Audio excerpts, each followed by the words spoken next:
Bueno, buenos días a todos. Muchas gracias, doctor Alberto, doctora Olga Pérez, por esta invitación que hacen a Naturgas. Para nosotros es muy importante este espacio donde podemos compartir algunos de nuestros mensajes y reflexiones desde la industria del gas natural. Quería compartir con ustedes hoy 4 temas, iniciar con un contexto, algunas cifras del sector, algunos datos, luego el gas natural en la transición energética, cómo jugamos ahí, cómo estamos viendo esa transición y el gas, y algunos aspectos de cómo contribuye el gas natural a mejorar la calidad de vida de muchas personas. Finalmente, cerrar con un tema que en este momento lo teníamos o estaba fuera del radar, pero está saliendo a la luz dada la situación mundial económica que hay en este momento, crisis energética, es el de seguridad alimentaria. ¿Cómo puede participar el gas natural en la seguridad alimentaria? Muy bien, entonces arranquemos con cifras, algunas cifras del sector que pueden ser ya conocidas para ustedes, pero nos sobra mencionarlas para tener el contexto. Recordar que Naturgas es la asociación que afilia al 98% de la industria del gas natural en Colombia. Aquí están los productores, 7 productores, 6 transportadores, 16 distribuidores comercializadores. La industria del gas natural tiene un aporte muy importante a la economía de este país. Representa el 1% del PIB nacional, se aportan más o menos 100.000 empleos en esta industria. El año pasado, los 2 últimos años, el aporte del sector de gas natural en regalías fue de 1 billón de pesos cada año. En el total del sector de hidrocarburos es alrededor de 7 billones de pesos, el gas natural está aportando ahí 1 billón. Y se prevén inversiones de más de 2.800 millones de dólares de 2022 a 2024 en exploración y producción, precisamente para tener asegurada el abastecimiento del gas en el país. En producción, en el país se producen alrededor de 1.000 millones de pies cúbicos día para una demanda del mismo orden. En temas de reservas de gas natural tenemos reservas para cerca de 8 años y uno cuando escucha esa cifra tiende a preocuparse porque 8 años lo ve a la vuelta de la esquina, pero en realidad en la medida en que haya una dinámica de exploración y de producción del hidrocarburo, ese valor se va manteniendo, se va incrementando en el tiempo, es lo que se ha visto en otros países, y si uno tiene una producción, una exploración con muy buen éxito, se puede alargar por muchos años este periodo. Este año sucedió algo muy interesante con la publicación de reservas y recursos del país, y es que se revirtió una tendencia decreciente que estábamos observando en las reservas de gas. Y este año ya se revirtió esa tendencia decreciente, lo cual es muy positivo, de tal manera que tenemos unas reservas de 4.5 terapias cúbicos día que nos dan gas para unos 11 años. Estos son reservas probadas, posibles y probables, pero lo más importante de esto es el potencial que hay en el país. Hace un par de semanas en el Congreso de Naturgas, Ecopetrol nos indicaba que hay un potencial de reservas de recursos arriesgados que se llaman de 17 teras. Con el consumo que tenemos hoy, ese gas nos daría para unos 50 años, con el consumo que hay hoy. Pero el potencial del país es muy grande. Lo importante acá es mantener una dinámica de exploración y producción importante para que esos potenciales recursos se puedan materializar en reservas. El gas representa el 16% de la matriz energética, de la energía que se le entrega al usuario final para consumirla ya como energía. Si la contamos como energía primaria, de la matriz de energía primaria, el gas representa el 23%, es decir, considerando el gas que se utiliza para transformarlo en energía eléctrica, el que va a las plantas de generación de energía eléctrica. En transporte, más de 7.000 kilómetros de gasoductos, los dos sistemas, el de la costa atlántica, el del interior del país, expectativas de interconectar de manera más robusta estos sistemas. Hace falta conectar físicamente los dos sistemas en La Guajira, en Ballena. Ese proyecto ya está muy avanzado y próximamente se tendrá pues esa conexión para poder sacar físicamente o transportar gas físicamente de la costa al interior, del interior a la costa. Pero más importante es la conexión entre la terminación del sistema de Promigas en la costa en Jobo con el interior del país, en Medellín. Este es un proyecto que ya está, digamos, apalancado por los agentes del sector, ya hay contratos que respaldan ese proyecto y en declaraciones de prensa esta semana veíamos que ya hay incluso contrato de ejecución o contratista para ejecutar ese proyecto que se esperaría entrara en 2024. Esto le daría una dinámica muy interesante al sector porque haría que se puedan transar gas del interior a la costa, de la costa al interior de manera más fluida, cosa que hoy, digamos, no es tan sencillo. En materia de demanda, el país tiene 10.7 millones de usuarios residenciales.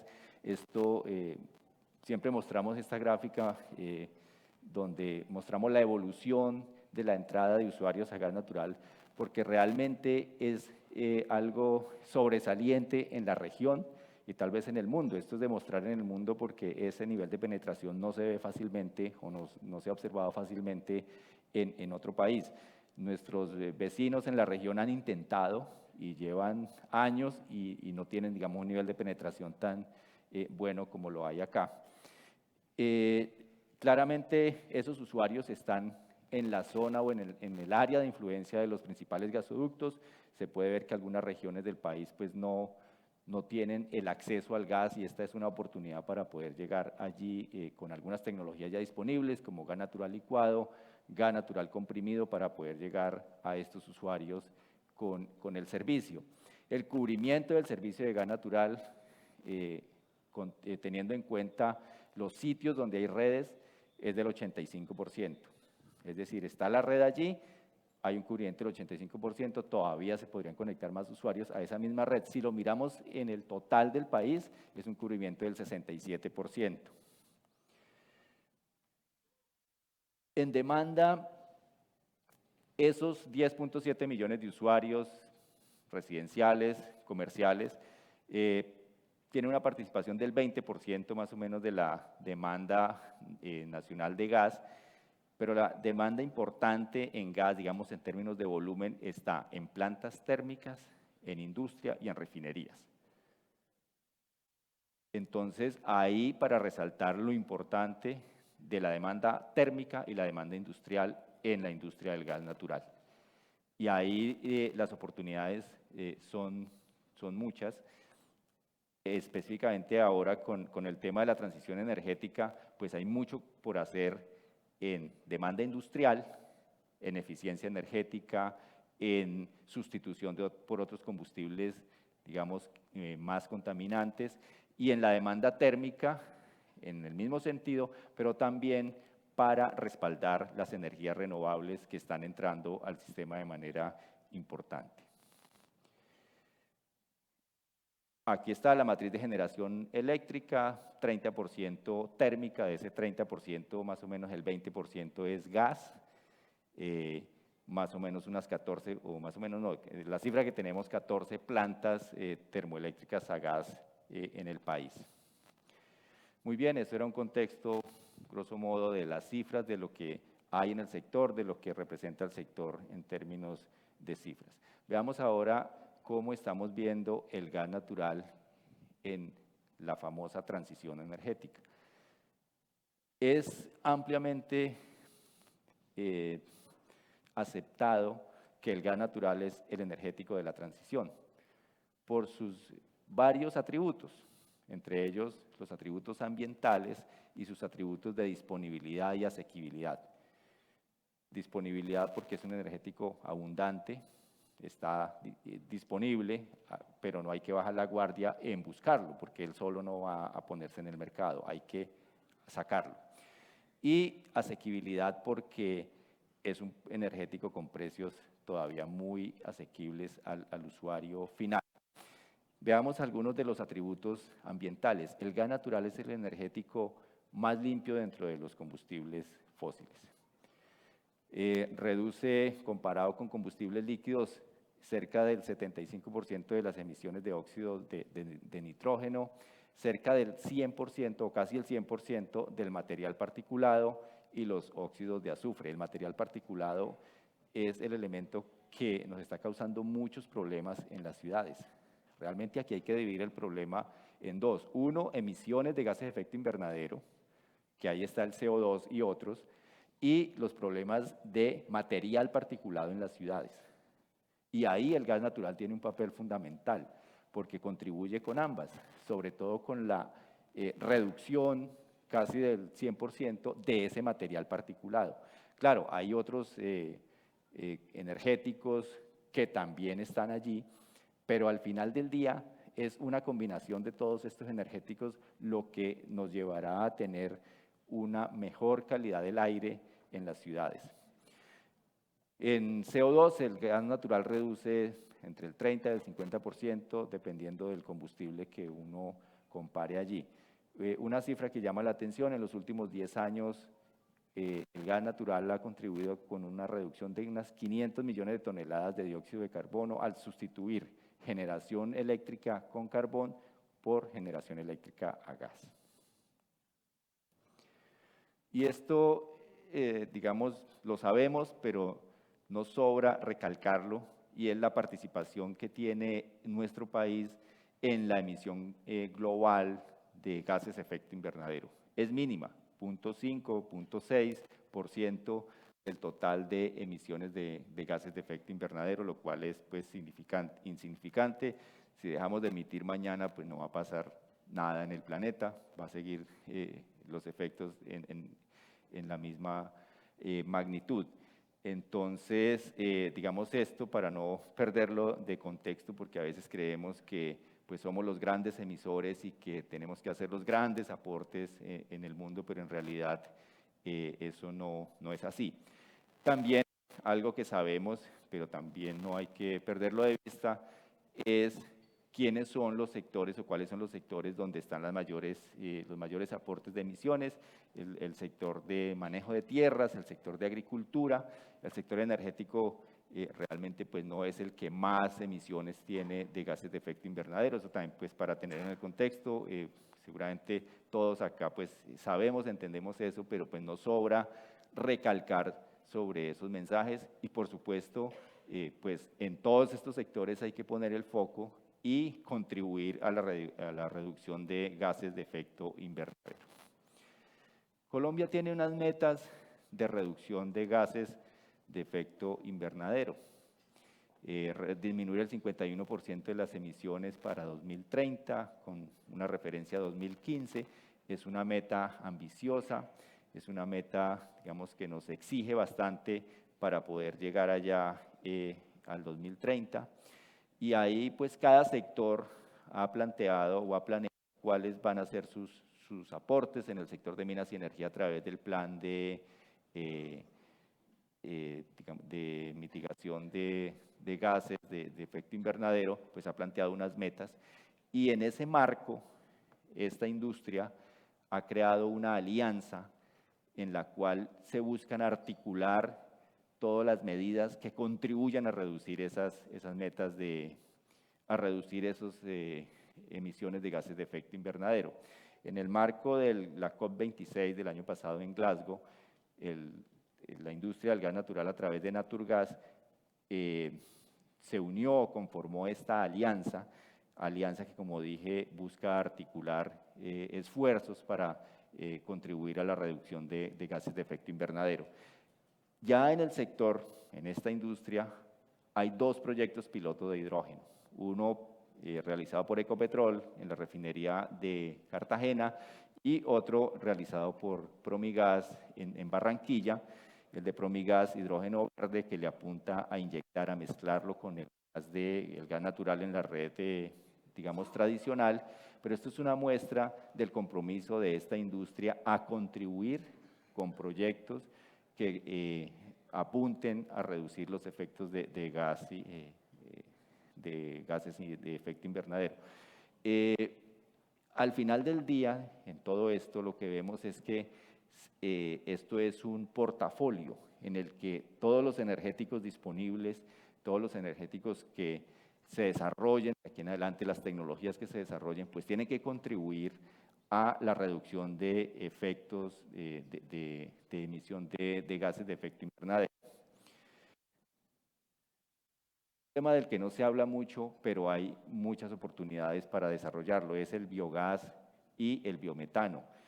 El biogás, pues es la producción de gas a través de métodos de descomposición de materia orgánica, con alto contenido de CO2 y otras sustancias, que no es adecuado para inyectarlo en las redes y tiene, digamos, unas dificultades en su manejo operativo.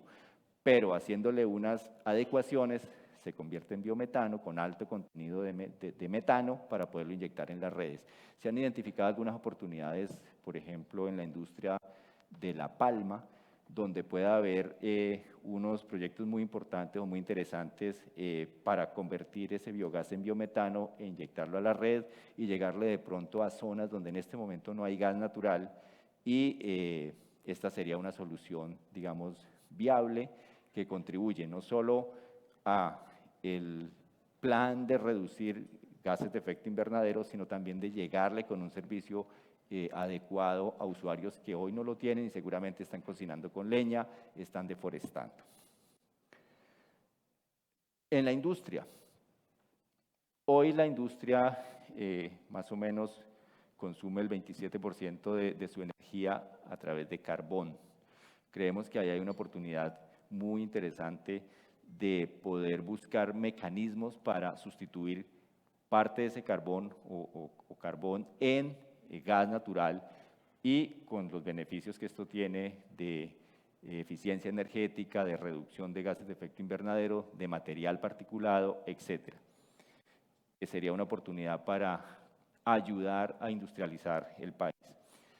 En generación térmica, pues aquí de esto se habla mucho, se ha hablado mucho y lo que se ha observado hasta ahora es que es el respaldo más efectivo frente a las intermitencias de las energías renovables. Los países que tienen mucha energía renovable, solar, eólica, como la vamos a tener pronto en el país, pues necesitan o han necesitado unos respaldos porque todavía la tecnología de almacenamientos no está, digamos, totalmente inventada o no es lo suficientemente eficiente como para decir que vamos a tener unos almacenamientos de energía pues para almacenar de manera costo eficiente la energía eléctrica.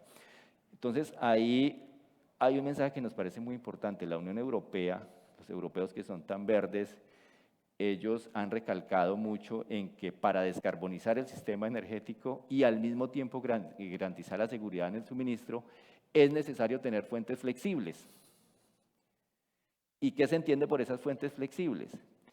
Que sea flexible espacialmente, y esto está relacionado con las redes, que se puedan conectar las diferentes fuentes, los diferentes puntos de suministro con esa demanda, entonces redes. Flexibilidad estacional, que se tengan los almacenamientos adecuados para atender esas demandas de estaciones. La demanda estacional nuestra, entiendo yo, se da principalmente por el fenómeno del Niño, cada X número de años. Ellos tienen unas demandas estacionales muy marcadas año a año. Y la flexibilidad intradiaria, estos picos por cambio en la demanda o en la oferta en el día, por alguna contingencia en la operación, eso es flexibilidad intradiaria. Hay que tener un respaldo para poder manejar esos cambios en el suministro de la energía. Y ahí lo que se ha visto es que la disponibilidad de un combustible como el gas natural y una tecnología como las turbinas de gas de ciclo combinado es el mecanismo ideal para respaldar eso. Este científico Václav Smil, que es un científico muy reconocido en temas energéticos, dice que las turbinas de ciclo combinado a gas es el mecanismo ideal para tener este respaldo o esta flexibilidad. Son máquinas muy eficientes, compactas, fáciles de transportar, etc. Entonces, esa combinación es ideal para hacer ese tránsito de tener energías renovables intermitentes, pero a la vez tener una seguridad en el suministro. Muy bien, pasemos ahora a ver por qué consideramos que el gas natural es un energético que contribuye con la calidad de vida. Esa contribución la vemos en dos sentidos. El primero, calidad del aire. Y el segundo, asequibilidad al servicio. Usuarios que hoy no tienen servicio tienen un energético más costoso, contaminante, que causa problemas en la salud. El gas natural es el energético disponible para contribuir con calidad de vida. Hablemos un poco de calidad del aire. Como decía antes, hay que separar los problemas. Uno es la calidad del aire y otro es la emisión de gases de efecto invernadero. Entonces, la calidad del aire tenemos ese problema en las ciudades principalmente, contaminación de calidad del aire, y el problema de gases de efecto invernadero, claramente, pues en las ciudades también se producen gases de efecto invernadero y en otras, digamos, áreas donde se consuman los energéticos, pero este de calidad del aire está ahí y nos está causando muchos problemas. Según las cifras del parque automotor de nuestro país, tenemos un parque automotor viejo, muy viejo. También tenemos estadísticas, o las estadísticas que muestra el Instituto Nacional de Salud, indican que más o menos 15, 16 mil muertes al año se atribuyen a mala calidad del aire. Hay que aclarar que esa mala calidad del aire no se debe solamente al uso de hidrocarburos, sino también a, digamos, otros elementos que están en el aire y a los cuales se les atribuye digamos, estas muertes. Y eso pues tiene unos problemas económicos, tiene unos impactos económicos que afectan el PIB. Más o menos el 80% de ese material particulado que causa la mala calidad del aire proviene de fuentes móviles en las ciudades, unas más que otras, pero en promedio el 80%, es decir, la mayoría de ese material particulado, que es el que nos causa problemas a la salud, está en fuentes móviles, vehículos. Y si tenemos un parque automotor viejo, pues hay que ir pensando en una renovación de ese parque automotor viejo. Y ahí entonces el gas natural y otros energéticos también, aquí hablamos de una movilidad sostenible donde se incluyen todos los energéticos disponibles que pueden contribuir a solucionar esta problemática. Está, digamos, haciendo su tarea. Hay un caso de éxito ya en el país, tenemos más de 3.000 buses de transporte público y pasajeros a gas natural. Digamos, el caso más relevante está en Bogotá, con Transmilenio, donde se ha demostrado con cifras y los que hemos sido usuarios y somos usuarios de Transmilenio, pues notamos la diferencia de lo que era Transmilenio hace unos años y lo que es hoy, digamos, por este paso a gas natural. También en camiones de carga, ya hay más de 700 camiones de carga usando gas natural que han renovado flota y pasan a gas natural. Y aquí hay que decir que también en el marco del Congreso de Naturgas, hace un par de semanas, esta industria buscó o hizo una alianza para ayudar a financiar a los pequeños transportadores para renovar su flota, es decir, aquel transportador que tiene su camión, su par de camiones, buscar la forma de ayudarle a la financiación de un carro dedicado a gas natural nuevo, digamos, con el propósito de buscar y contribuir a la reducción de material particulado y de paso a reducir gases de efecto invernadero.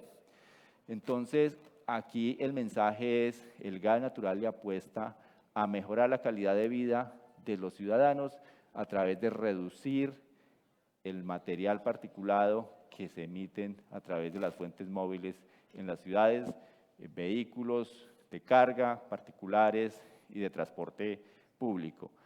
Y esto, pues, de paso está contribuyendo a reducir la emisión de gases de efecto invernadero. Algunos datos.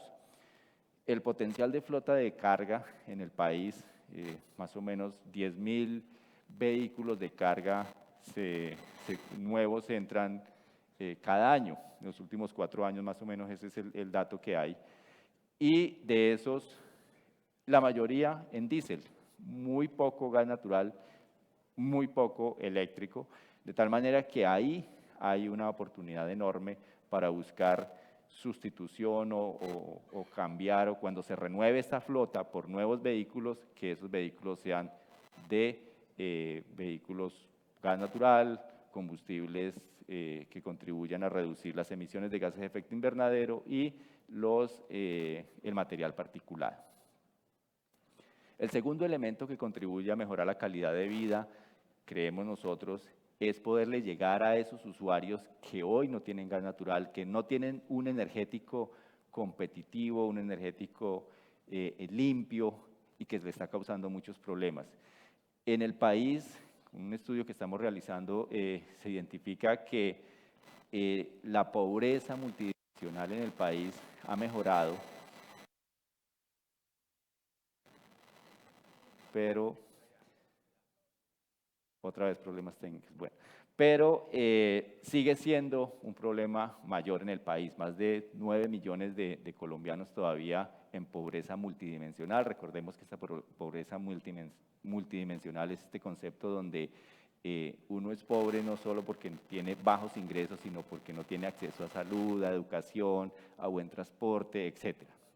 Entonces, aquí una contribución que pueda hacer el gas natural es llegarle a estos usuarios que generalmente, como dije antes, cocinan con leña, no tienen acceso a un buen energético a precios asequibles. Entonces, ahí hay una oportunidad muy interesante. Sustituir esos usuarios, sustituir el consumo de leña de esos usuarios por gas natural, contribuye enormemente a mejorar su calidad de vida. Se tiene identificado más o menos 1.2 millones de usuarios en el país que consumen leña, esto es alrededor de 4 o 5 millones de personas.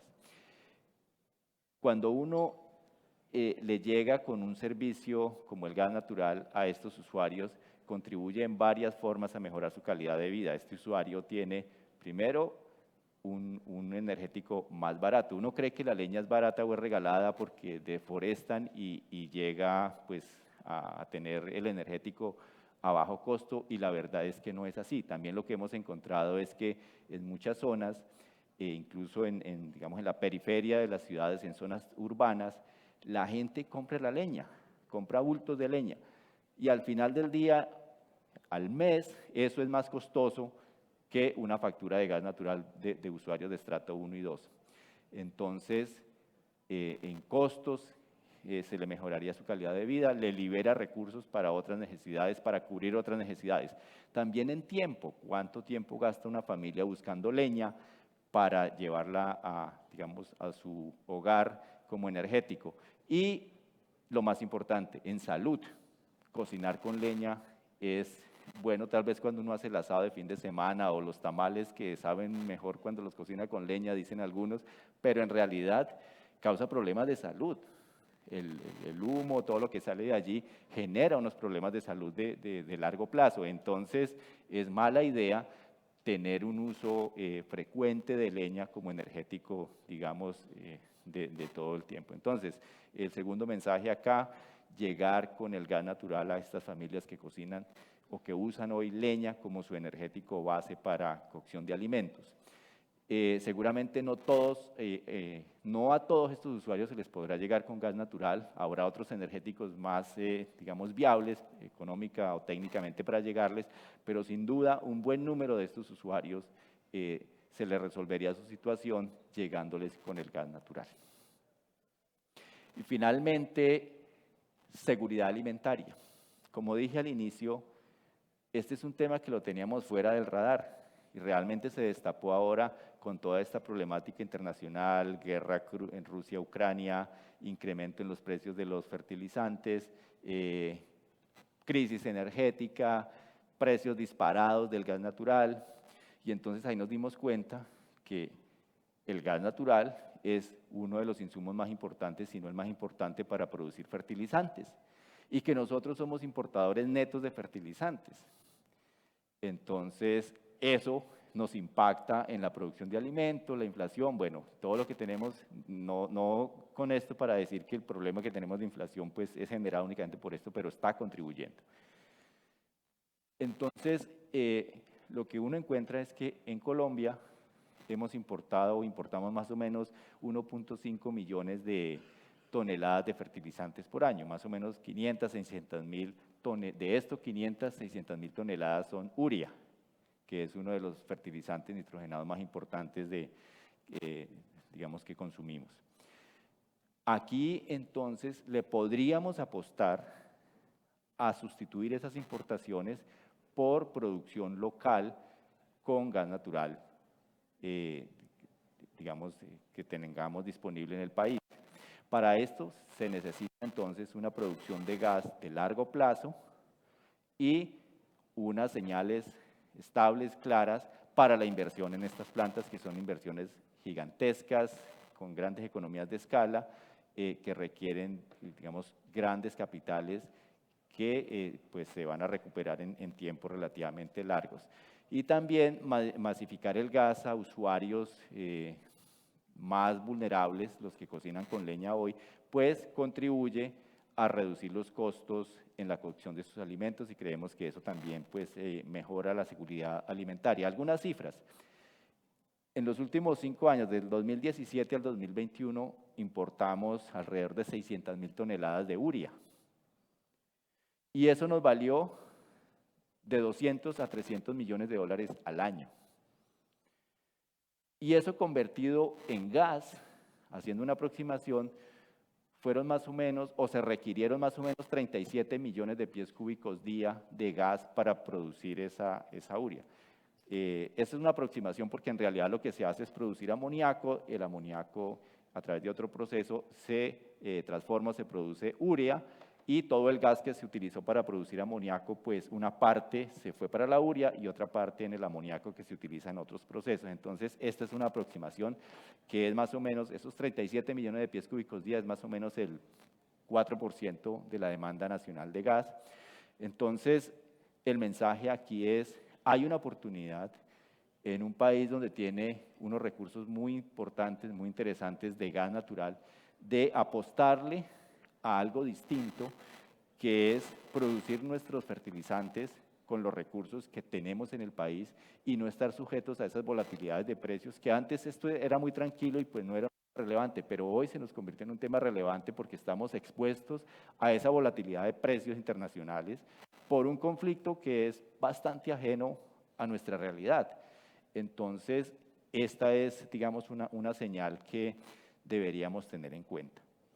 Y finalmente, quisiera mencionar lo que sucedió en Europa recientemente. El Parlamento Europeo incluyó algunos usos del gas natural dentro de lo que ellos llaman la taxonomía verde. ¿Qué usos son? Generación de energía eléctrica, cogeneración y generación de frío y calor. ¿Qué es la taxonomía verde? Es un mecanismo mediante el cual ellos definen cuáles actividades económicas se consideran ambientalmente sostenibles dentro de todo el programa que ellos tienen para hacer carbonos neutros a 2050. Y esto es muy importante porque es lo que da la señal para que los bancos puedan financiar estos proyectos. Los proyectos que están, digamos, de alguna manera vetados o no tienen este guiño, pues tienen más dificultades para financiarse. Entonces, esta señal es muy importante porque abre la posibilidad de que muchos proyectos de gas se puedan financiar y se pueda dinamizar, digamos, la industria del gas. Y aquí el llamado sería, en nuestro país, que también tenemos una taxonomía, digamos, similar o por lo menos tratando de aproximarse a esto, pues tener en cuenta digamos, esa posibilidad de incluir aquellas actividades económicas que se consideren ambientalmente sostenibles dentro de la transición energética. Con eso, entonces, quería cerrar y agradecerles. Ha sido un gusto compartir con ustedes esta presentación. Buen día.